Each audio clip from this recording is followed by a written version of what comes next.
Telangana will be initiated. An appropriate resolution will be moved in the State Assembly. చాలా స్పష్టంగా an appropriate resolution will be moved in the state assembly అనేటువంటి మాట కేంద్ర హోంమంత్రి ఆ వేళ 9వ తారీఖు రాత్రి పొద్దుపోయిన తర్వాత చెప్పినటువంటిది. తెరాస అధ్యక్షులు చంద్రశేఖరరావు గారు రాష్ట్ర అసెంబ్లీలో తీర్మానం కావాలా వద్దా అనే విషయం మీద ఆయన అభిప్రాయం ఏం చెప్పారు ఒకసారి చూద్దాం. State assembly has just nothing to do. ఎందుకంటే అది కేంద్ర ప్రభుత్వ పరిధిలోని అంశం అని చెప్పి సుప్రీంకోర్టు బెంచ్ రాజ్యాంగ ధర్మాసనం తీర్పు చెప్పింది. మహారాష్ట్ర గుజరాత్ విడిపోయినప్పుడు నిన్నగాక మొన్న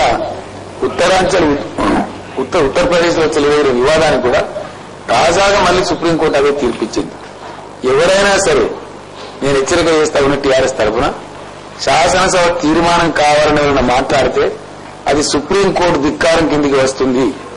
మేము ఆల్రెడీ ఢిల్లీలో రాజ్యాంగ న్యాయ నిపుణులతో సంప్రదించినాం.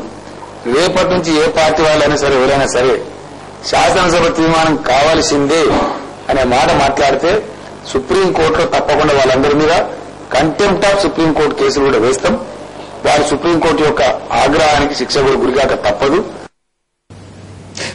విశాలాంధ్రను విభజించి ప్రత్యేక తెలంగాణ రాష్ట్ర ఏర్పాటు గురించి కేంద్ర హోంమంత్రి చిదంబరం చేసినటువంటి ప్రకటన తర్వాత జరుగుతున్నటువంటి అలజడి నేపథ్యంలో కేంద్రంలో ఉన్నటువంటి నాయకుల్ని కాంగ్రెస్ కోర్ కమిటీని ప్రభుత్వంలో ఉన్నటువంటి పెద్దల్ని కలిసిన తర్వాత కేంద్ర మంత్రి శ్రీమతి పురంధేశ్వరి ఏమన్నారో ఒకసారి వారి మాటలు విందాం.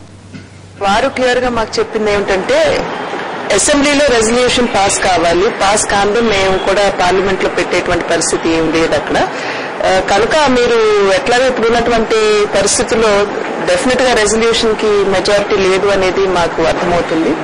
సో చూద్దాం, మళ్ళీ ఉన్నటువంటి పరిస్థితులు కొంచెం చల్లారి అన్ని కూడా సర్దుమణిగిన తర్వాత అసలు దీని మీద మళ్ళీ ఒకసారి పునరాలోచిస్తామని చెప్పి వారు చెప్పడం జరిగింది. చాలా స్పష్టంగా కేంద్ర హోంమంత్రి ప్రకటన చేశారు. ఆ ప్రకటన ప్రాతిపదికగా ఆ మర్నాడు ఉదయం తెరాస అధ్యక్షులు తమ దీక్షను విరమించారు. ఏ ప్రకటన ఆధారంగా దీక్ష విరమించారు ఆ ప్రకటనలో ఉన్నటువంటి చాలా ముఖ్యమైనటువంటి భాగం ఏంటంటే an appropriate resolution will be passed in the state assembly అని అన్నారు. కానీ చంద్రశేఖరరావు గారు ఏమంటారంటే అసలు state assembly has nothing to do with it. ఎవరైనా స్టేట్ అసెంబ్లీ రెజల్యూషన్ గురించి మాట్లాడితే అది కోర్టు ధిక్కార నేరం కిందకు వస్తుంటారు. చిదంబరం గారు, పురంధేశ్వరి గారు వీళ్ళందరూ కూడా దాని కిందకి వస్తారా? ఇప్పుడు ఇన్ స్పిరిట్ చంద్రశేఖరరావు గారు చెప్పింది వాస్తవమే. మీరు రాజ్యాంగ సభలో జరిగిన చర్చ చూస్తే ఈ చర్చలో ఈ 3వ ఆర్టికల్ మీద చర్చ జరిగినప్పుడు అంబేద్కర్ గారు దాని ఉద్దేశం ఏంటి అనేది వివరించిన తర్వాత సుదీర్ఘమైన చర్చ జరిగింది. కేటీ షా గారు, సంతానం గారు, తర్వాత దాని మీద హేమాహేమీలు, గోవింద వల్లభ్ పంత్ గారు అందరూ కూడా దాని మీద వ్యాఖ్యానించారు. ఆ వ్యాఖ్యానాల సారాంశం ఏంటంటే కేటీ షా గారు మాత్రం రాష్ట్ర అసెంబ్లీ సమ్మతి అవసరము అని పట్టుబట్టారు. లేదా ఆల్టర్నేటివ్ గా రాష్ట్రంలో రెఫరెండం అన్నా పెట్టండి అన్నారు. దానికి మిగతా సభ్యులు ఎవరు కూడా అంగీకరించలేదు. అంగీకరించకపోవటానికి 2 కారణాలున్నాయి. మొదటిది ఏమంటే ఆనాడు ఉన్నటువంటి పరిస్థితులు, మన దేశం అనేది అతుకులబెంతగా ఉంది. ఈ పరిస్థితుల్లో పునర్వ్యవస్థీకరణ అవకాశం ఉండాలి, అది కేంద్ర ప్రభుత్వానికి ఇవ్వాలి అని నిర్ణయించుకున్నారు. రెండోది ఏమంటే ఒక ప్రజాస్వామిక ప్రక్రియను దృష్టిలో పెట్టుకుని చేసిన నిర్ణయం.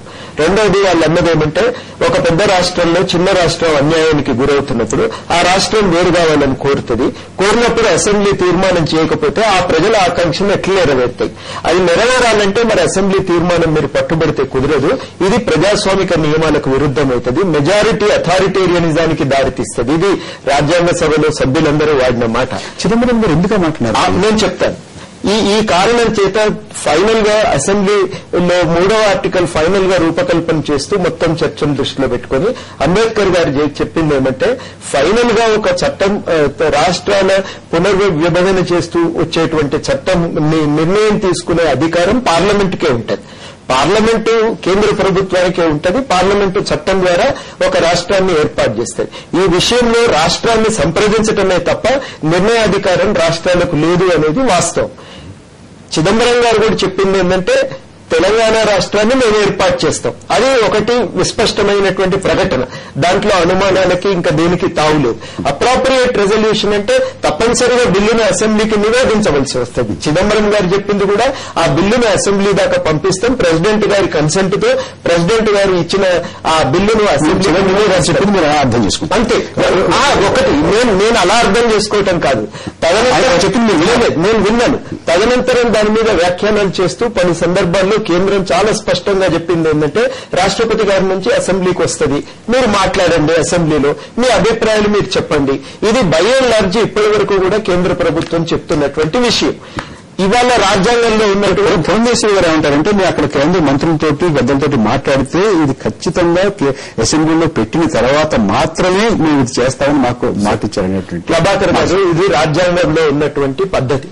ఈ రాజ్యాంగంలో ఉన్న పద్ధతికి అతీతంగానైతే ఎవరు ఏ కేంద్ర ప్రభుత్వం కూడా పోవటానికైతే వీల్లేదు కదా. నువ్వు రాష్ట్రాన్ని ఏర్పాటు చేస్తాను, అప్రాప్రియేట్ రెజల్యూషన్ అంటే ఆర్టికల్ 3లో భాగంగా చూడవలసిందే తప్ప కానీ ఆర్టికల్ 3కు అతీతంగా మనం మనసులో ఏమనుకున్నా దానికి ప్రయోజనం లేదు కదా.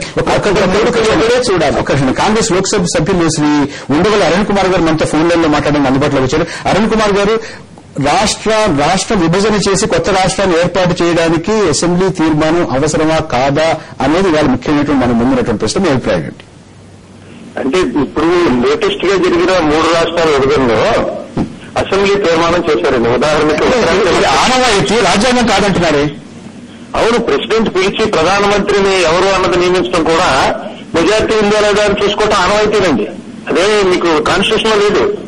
ఇప్పుడు మొన్న రాజశేఖర్ గారిని నియమించిందని ఎందుకు కోర్టులో క్వశ్చన్ చేస్తే కోర్టు ఎగ్జిట్ చేసింది. ఇది అతని description of the governor. Anybody can be appointed and to prove that with in 6 months majority prove చేసుకోవాలి.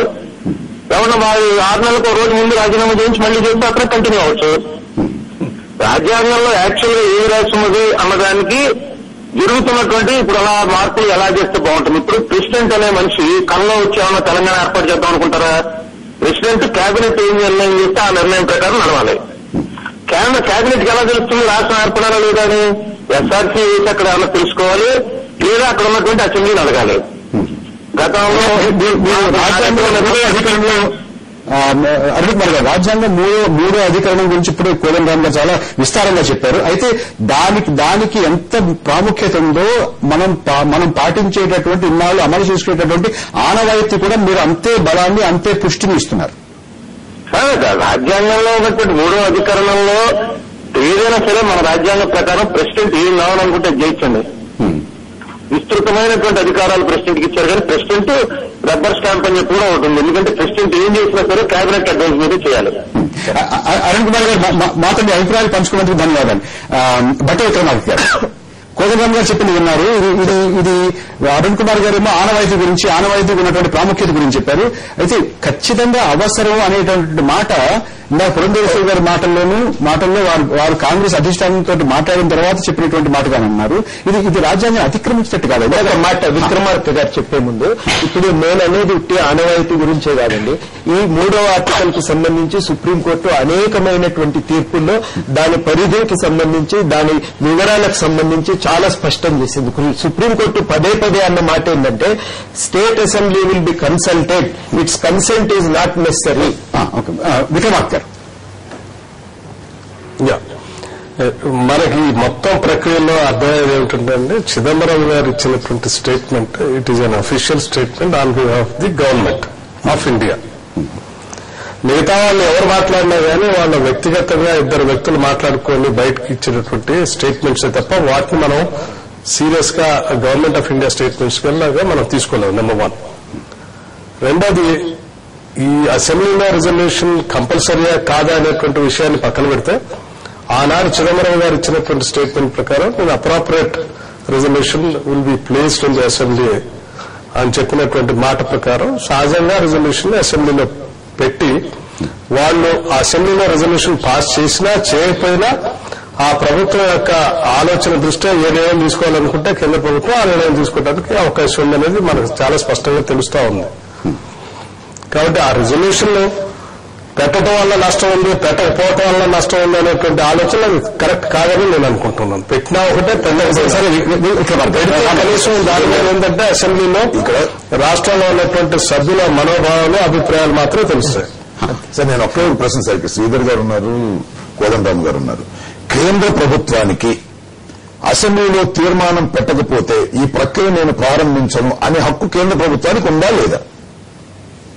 అసెంబ్లీకి ఒక ప్రెసిడెంట్ ప్రభుత్వాన్ని ఉండాలి. ఒక నిమిషం, ప్రెసిడెంట్ కు అసెంబ్లీకి నివేదించి అసెంబ్లీకి నిర్దిష్టమైన సమయం పెడతారు. ఆ సమయం లోపల చెప్పేది నేను ప్రారంభించాను అని కేంద్ర ప్రభుత్వానికి ఉందా లేదా? అలా ప్రారంభించాలంటే కేంద్ర ప్రభుత్వం కేబినెట్ కదా ప్రారంభించాల్సింది. ఏ బేస్ మీద ప్రారంభించాలి? దాని మీద అది కేంద్ర ప్రభుత్వ ప్రిరాగేటివ్. కేంద్ర ప్రభుత్వ అధికారం కేంద్ర ప్రభుత్వం ఒక్క విషయం అంటే కేంద్ర ప్రభుత్వం చాలా స్పష్టంగా చెప్పింది సార్. ఇందాక మనం చూసాం కూడా clipping. The appropriate resolution will be moved. Appropriate resolution pass అవుతుందా లేదని కాదు, దానికి సంబంధించినటువంటి అప్రోప్రియేట్ రిజల్యూషన్ దానిలో మూవ్ చేయమని రాష్ట్ర ముఖ్యమంత్రిని ఆదేశిస్తాము అన్నారు. ఆదేశించారు లేదా అది వేరే విషయం. అంటే అక్కడి నుంచి వస్తే తప్ప మేము ఈ ప్రక్రియను ప్రారంభించమనేది చాలా స్పష్టంగా ఆ ప్రకటనలో ఉన్నది. కేంద్ర ప్రభుత్వానికి ఉంది, వినియోగించుకుంటుంది. శ్రీధర్ గారు, చిదంబరం గారి ప్రకటనలో 2 వాక్యాలు ఉన్నాయి. మొదటి వాక్యం తెలంగాణ ఏర్పాటుకు సంబంధించిన స్పష్టమైన ప్రకటన. రెండోది ప్రాసెస్ విల్ బి ఇనిషియేటెడ్ అన్నారు. ఇనిషియేట్ చేయకపోతే కాదు సార్. మనం అంటే ఆ 2 వాక్యాలను మనం ఇంటర్ప్రిట్ చేద్దాం. రెండో వాక్యం ఏం చెప్తున్నదంటే అప్రోప్రియేట్ రిజల్యూషన్ విల్ బి 3 అన్నారు. అప్రోప్రియేట్ రిజల్యూషన్ అంటే ముందైనా మధ్యాహ్నం చివరైనా అనే దానికి అక్కడ ఆస్కారం లేదు. అప్రోప్రియేట్ ఏదంటే అకార్డింగ్ టు కాన్స్టిట్యూషన్. సరే ఇది ఆనవాయితీగా నియమమా అని అనుకుంటున్నాం కదా, ఈ నియమమే. రాష్ట్ర ప్రభుత్వాన్ని సంప్రదించడం అనేది రాజ్యాంగ నియమం. ఆనవాయితీ జోలికి పోవాల్సిన పర్లేదు. ఈ నియమం ఏ విధంగా జరుగుతుంది అంటే ముందు తీర్మానం ద్వారా జరగవచ్చు, లేదా బిల్లు రూపొందించిన తర్వాత వాళ్ళకి పంపడం ద్వారా కూడా జరగవచ్చు. మన సమయం అయిపోయింది. అంబటి రాంబాబు గారు, ప్రొఫెసర్ శ్రీధర్ గారు, ప్రొఫెసర్ కోదండరామ్ గారు, మనతో ఢిల్లీ నుంచి ప్రత్యక్ష ప్రసారం ద్వారా చర్చలో పాల్గొన్నటువంటి భట్టి విక్రమార్క గారికి, ఫోన్ లైన్ లో మనకు అందుబాటులో వచ్చి తమ అభిప్రాయాన్ని కల్పించినటువంటి ఉండేవాళ్ళ అరుణ్ కుమార్ గారికి అందరికీ కృతజ్ఞతలు. నమస్తే ఆంధ్రప్రదేశ్.